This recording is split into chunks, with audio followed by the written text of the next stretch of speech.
Good morning and welcome back to WKNI TV 25. We're sitting here talking to my son Billy on Skype, and we have the Chief McDonald from OP on with us this morning. And Chief, I'll tell you, just looking at that just impresses me with technology and stuff like that. We talked a little bit about it before we went to break, but this is heartwarming to see. You know, the folks over there have seen them. Let's do that. We can put them on the screen right there, so the other folks can see him. But that's my son Billy, and every day he calls, and technology today is absolutely phenomenal. That's a wonderful thing when someone is in a third world country like Afghanistan and so far away to, it looks like he's next door. Well, and then technology today brings us to where we're going right now. IRT team. The IRT team I can remember when, they were happy to have the M16. Or whatever it was, just to get that and have a bulletproof vest and maybe have some tear gas and things like that. And they didn't have their own truck. They didn't have. I remember it wasn't called IRT back then. It was called SWAT or Special Weapons and Tactics, but it's come a long way now. Can you give us a little bit of background on the IRT team and what their responsibility is? Well, the IRT team was basically formed here several years ago. There's any number of people that were involved in it. One that comes to mind is Paul Dean with the Andalusia Police Department. Mike Boland was involved in it. There were several people involved in it. It was roughly I guess for lack of better terminology, a byproduct of the Drug Task Force. And we used a lot in warrant service for them. We don't talk, and I've been the commander of the IRT team now for about 2 years and 4 months. And one of the things that I don't do is I do not talk about the IRT much, and I certainly don't discuss our operations. Right. And there's some operational security issues there that prohibit that. But what we do basically in terms of the mission of the IRT is, as an example, if there is a hostage situation, we heard about this in Midland City for a couple of weeks. If there's a hostage situation where someone's holding a hostage, normally what's going to happen is the chief of police of that city, after they make their initial response, or for that matter the sheriff, they're going to alert the IRT. The IRT will form, conduct some pre-operational work, and then assume that situation and try to resolve it. If there's a barricaded gunman, someone that has a gun, and they barricade themselves into a house or a business or whatever the case may be, again, the IRT will normally be the ones that are going to attempt to resolve the situation.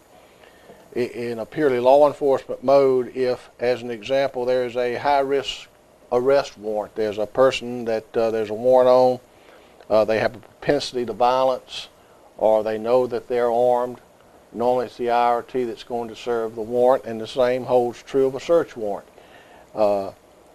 Search warrant on a residence or a business or whatever, and they know there's guns, or they know this person's going to respond adversely, the IRT is going to be the ones to execute the search warrant. So they go bad places. They're made up of officers from the Andalusia Police Department, the OP Police Department, deputies from the Cumberland County Sheriff's Department, and we have a person out of the DA's office that's on the IRT team. Now, I'm a bit prejudiced. I got to tell you that these men that are on this team are they're different kinds of cats. They are thinkers. They have a healthy dose of respect for what they do. They do a tremendous job. They are good men. They go places that other people don't want to go, and they're all about trying to keep anybody from being hurt, and that's critical. We want to try to get everybody taken care of, nobody being hurt. So I'm just really pleased with the group that we have on the IRT team. We're supported very well by their bosses. They know we have to train. They know there are certain things we have to do. And I have personally seen these young men in a couple of situations that were really dangerous and could have gone the other way, but because of what they did as an individual and as a team, it didn't. So I'm just really pleased with them. They're a crucial aspect of law enforcement in our county. They also, a month ago, we tried to train every police officer and deputy in Covington County. You were involved in that with active shooter response. If there's someone, God forbid, that entered a school and they were actively firing, actively shooting people, we're trying to train people to appropriately respond to that. We've also taught officer rescue to various departments and officers, and we've taught building clearance to various officers and departments. So we try to lend a hand there where we can too. But it all costs money. Now, what we have tried to do with the IRT team over the last couple of years is be self-sustaining. Instead of having to go to a chief or a sheriff or a mayor and say, we need X number of dollars in order to conduct firearms training with the team members, because they have to shoot a lot because of the nature of the beast. One of the big things we did this year is we purchased raid vest with upgraded armor, because they need to be protected from more than a handgun, and tremendously expensive. But we did that with the money that was generated from the pistol competition. We didn't have to use any taxpayers' money to do that, and just really tickled about that, because I know that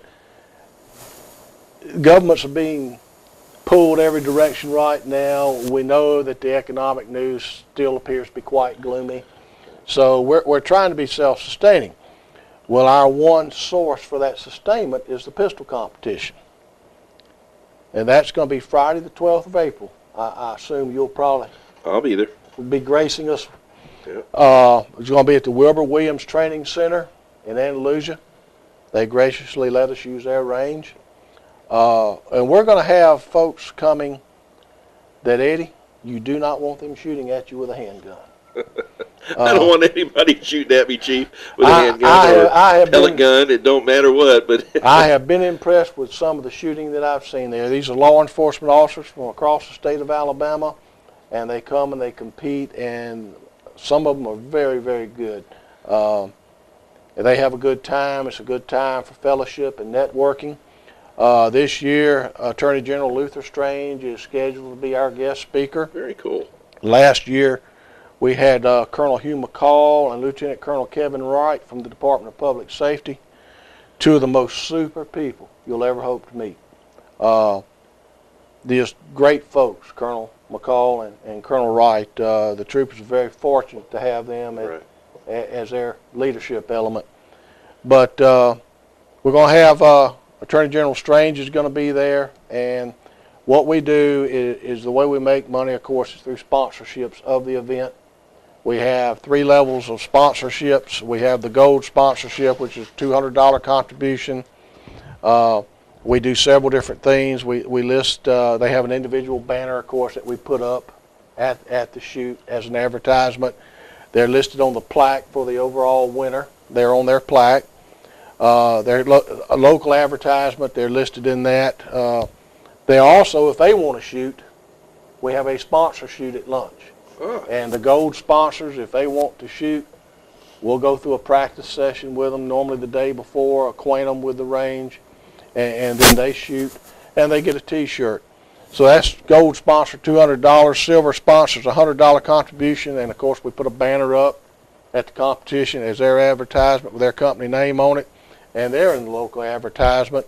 And then a bronze sponsor, which is a $50 contribution or door prize, and we involve them in our local advertisement for the competition. So we have folks that are going around. Of course, they're seeing people that have sponsored us in the past. Encourage anyone, if they want to sponsor us, they can call 222-3532. Drug Task Force Building. Need a pen? Yes, sir. I'm just a reporter. 222-3532, and we'll get someone over to see them, explain it to them, see if they want to sponsor us. But the sponsorships are what make it roll.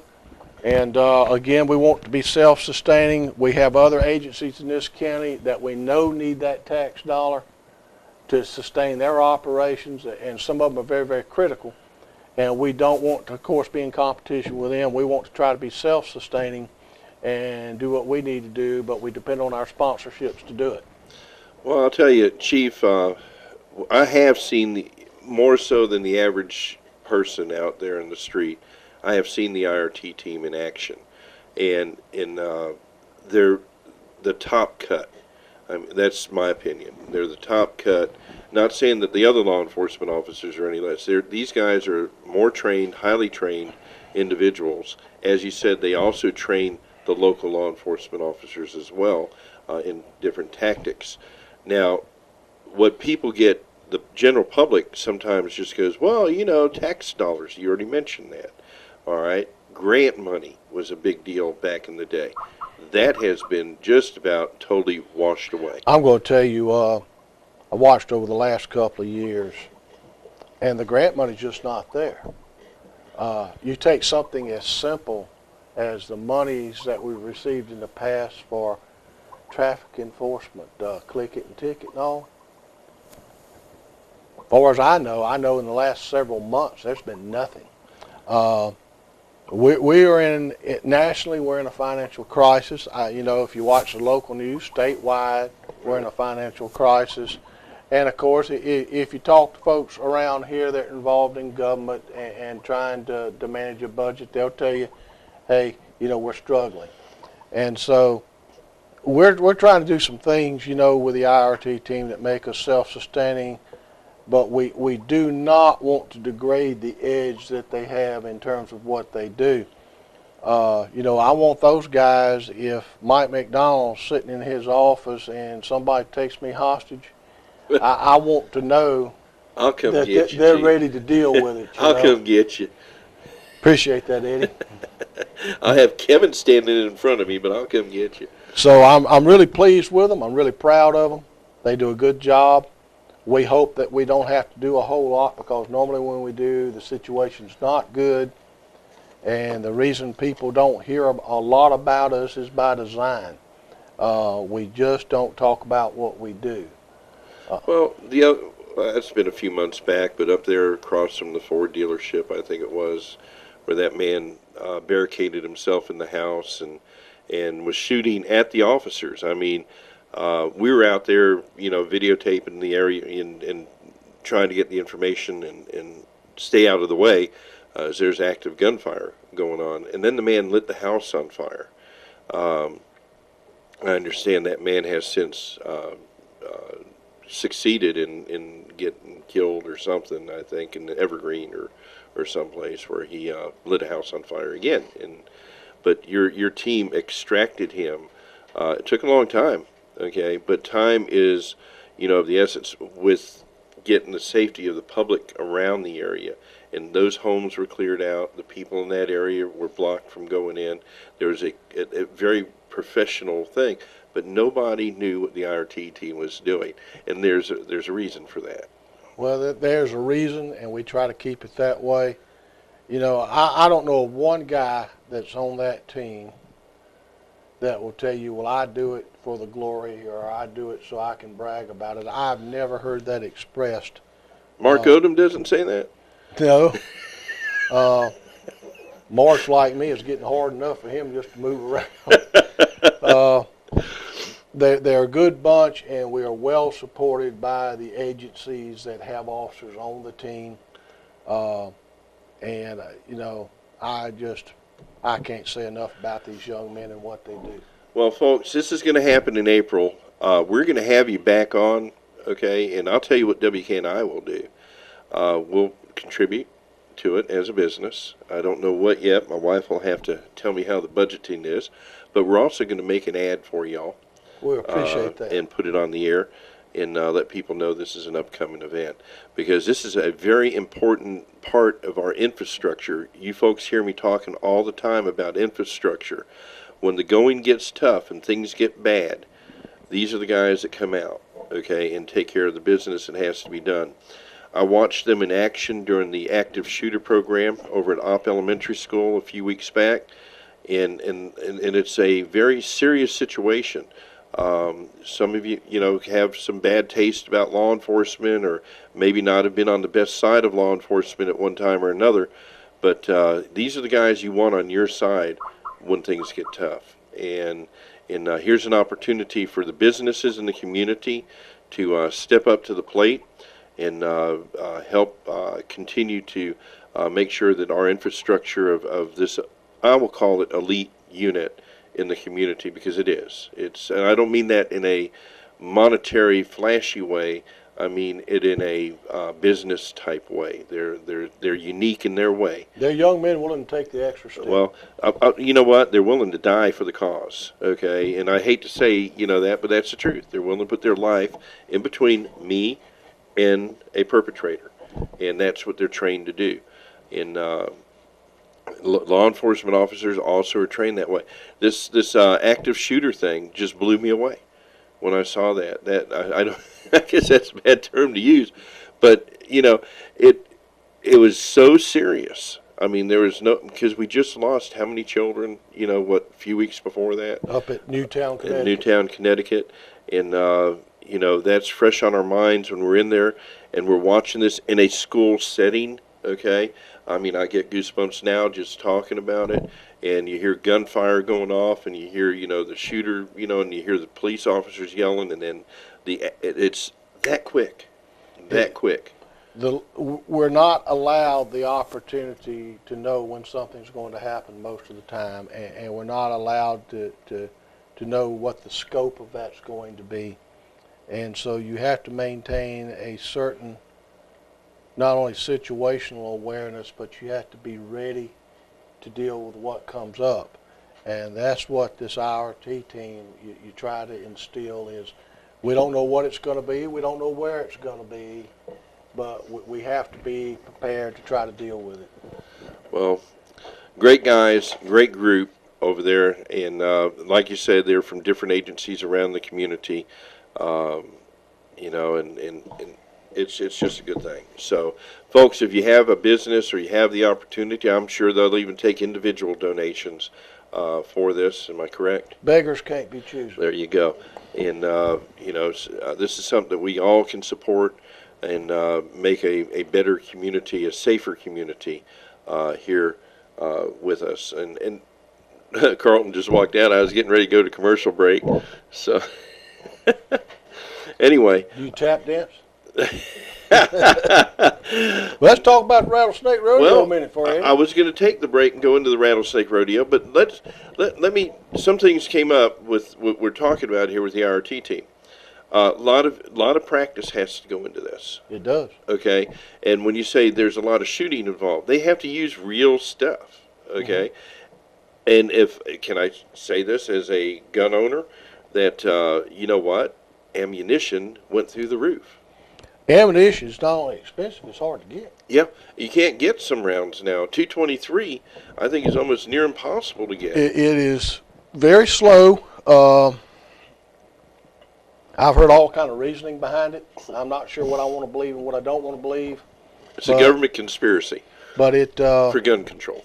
It is. It's hard to get. It's expensive, and these guys have to shoot quite a bit to maintain their proficiency. We have a little higher standards than what the standard is across the board for their ability to shoot various weapons. So ammunition's a big part of it. Something as simple as simunition. Simunition. Which we use basically to shoot each other with, and it hurts. Yeah, we saw that. It's expensive. Right. Well, Chief, I'll tell you, the money has to come in from somewhere. And in this case, it is a self-funding organization when it comes to these things. And here's an opportunity, and is the public allowed to come out and watch? Absolutely.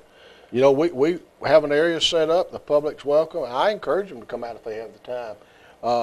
Have an opportunity maybe to meet Attorney General Strange. There will be local political figures from the state and local level are going to be there. Have an opportunity to meet them, and maybe if they have a concern, to express that to them. We invite anyone to come out that would like to attend. Gun control. I got to ask you this. Where do you stand on that? Do you believe that I'll lighten the load for you. Okay, I personally feel that every citizen that is legally able to carry a weapon should be able to carry a weapon. I agree. I think anyone that has not got a criminal issue or a mental issue should have the right to go and get a concealed weapons permit, and they should take it with them when they travel. They should have one in their home. The police can't be everywhere, and what I say, and I say it half in jest, but really it's true, is when you need a police officer in seconds, he'll be there in minutes. Right. So anyone that has a legal right to bear arms should. Gun control is a simple issue. I'm kind of a low-tech guy in a high-tech world, okay? To me, gun control is simply if Mike McDonald goes out and commits a gun crime, I'm armed with a gun. When I commit the crime, it's life in prison. Right. If I'm a convicted felon and I've lost my right to have a gun and I'm caught with a gun, life in prison. That's gun control. Why do we impinge on the law-abiding citizens? There's already laws, is what you're saying, for gun control. All you got to do is enforce them. That's right. You know. Well, Chief, the one thing I always say that somebody will be, we have within 2 feet of you right now are 2 weapons, okay, that's in this studio at all times. Should I be nervous? No, I'm just saying that, but people, in my house, within arm's reach, okay, there are weapons. What are you laughing at, Billy? I saw that. But,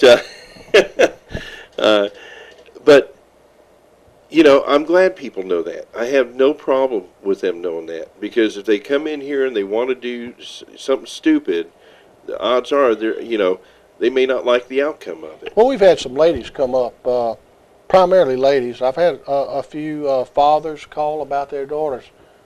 We're going to try to do some things here before long once the weather stabilizes. We're into the spring month. We want to do it before it gets real hot. But on the other hand, the way these showers and thunderstorms pop up, and sometimes even more severe weather, right. But we're going to do some things to help train some folks in the safe, appropriate use of a handgun. That is coming up. Captain Mark Kaiser has got that project, and he's just waiting on the weather. There's another character. Oh, yeah. He's something else. He's out right now. He had knee surgery. Oh. He's getting old. Getting big belly on him, too. He slimmed up a little bit. Has He's he? not as big as I am. Oh. But anyway. Any luck with Walter? I don't have a lot of luck with Walter. Walter, I tell you, Walter is 100 miles an hour. He'll do anything in the world to help anybody. He's a good godly man, by the way. He's another one of those that they broke the mold on, yeah. Thank goodness.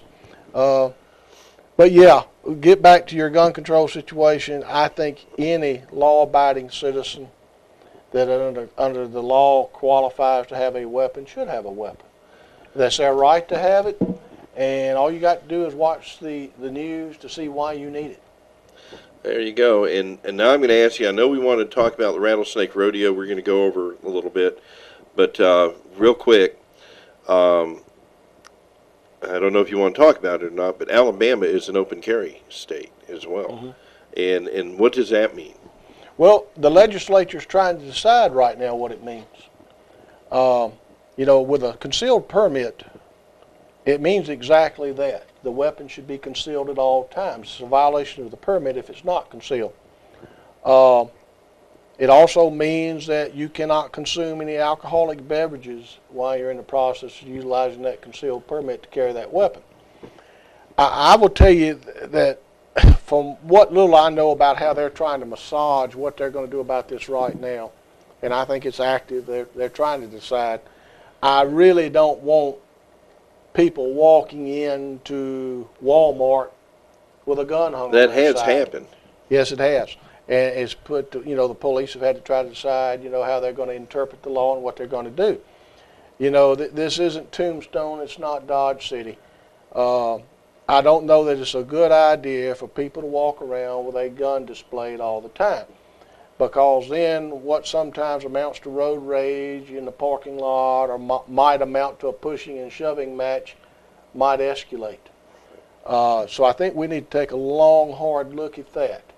But in terms of people that are lawfully qualified to have a concealed carry permit and carry a gun in their vehicle or carry it on their person, I'm all for it.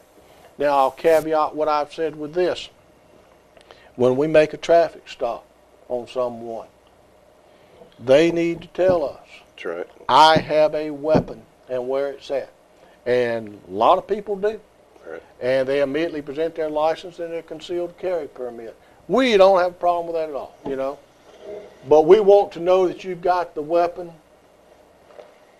and we want to know where it's at. I wasn't reaching for a gun. Yeah, I was watching you, Eddie. I think this is the cutest doggone thing, if I can find it here. But the gun permit is very easy to obtain if you legally have the right to carry one. Did you see one of those? I hadn't seen one, no. That's pretty slick. I'll get a picture of it. What it says, folks, is this is my gun permit. It's current. Let's see. I think it runs out. Let's see. February. So it runs out. Uh-oh.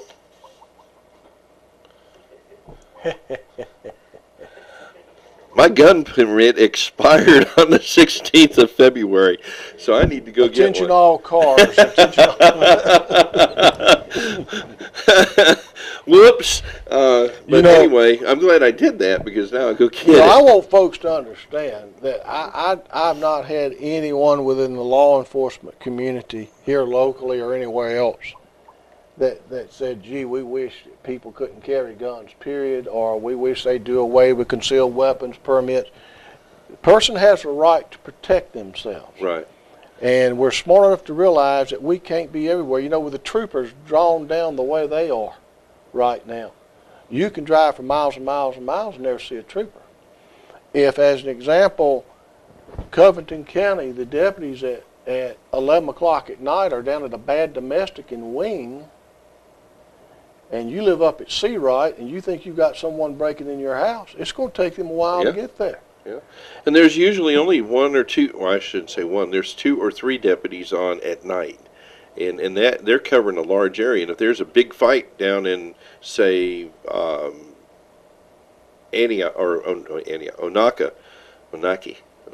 Do I ever pronounce that right? Onika. Onaka. Let's just say Onaka or Florella. They're there. And if you need them in Red Level, River Falls. Then they've got to break loose from there to make that run over. Yeah. And so they're stretched thin. We're stretched thin and all. You know, if we're on one side of town at an incident and another one develops on the other side of town, it's going to take a few minutes. Right. We hope it doesn't take an inordinate amount of time, but it's going to take a few minutes. I'm sure Andalusia's the same way. Oh, yeah. And we've talked to the chief about that. Chief, thanks a lot for coming on. We're going to have you back on again about the IRT and about the gentleman. We're going to make you up an ad, and we'll get together with you some more on this. Well, I just really appreciate that. Well, very, not a very problem. much. We believe in our local law enforcement officers. You know that. These guys here put their stuff on the line every day, whether they're in a patrol car or whether they're going into the IRT team or drug task force, the ABC board. I mean, I can just keep going on and on and on. We are so lucky to have the type of quality of law enforcement. I'm from Tampa and Orlando, and I can tell you, we don't have the quality there that we do here. Some very outstanding men and women that have chosen to do this, and again, I'm humbled. I'm proud of each and every one of them. Even Kevin. Even Kevin. You know what? He got chunky too. It comes with the job. I'm telling you, he now you can't sit here and say he did not. But I'm going to tell you something now. What? You know, in Kevin's defense, he can still go. He can still move. Well, I'll tell you, his wife, that woman can work now. That's a hard-working young lady, and that's probably where he keeps. She's probably got him working. Yeah, buddy. But hey, we love you, Kevin. Yeah, we do. And but anyway, you have a blessed day, sir. Thank you for everything that you do in our community. Thank you very much, Eddie. God bless you, sir. And folks, we'll be back with the online flea market right after these messages. We did extend our program. Obviously, Chief can gab, and Only when provoked. But we'll be back with more right after this. Remember, God bless you, Eddie. keep it real, keep God in it, keep Jesus in it. I'd say now you got me confused. Thanks for tuning in.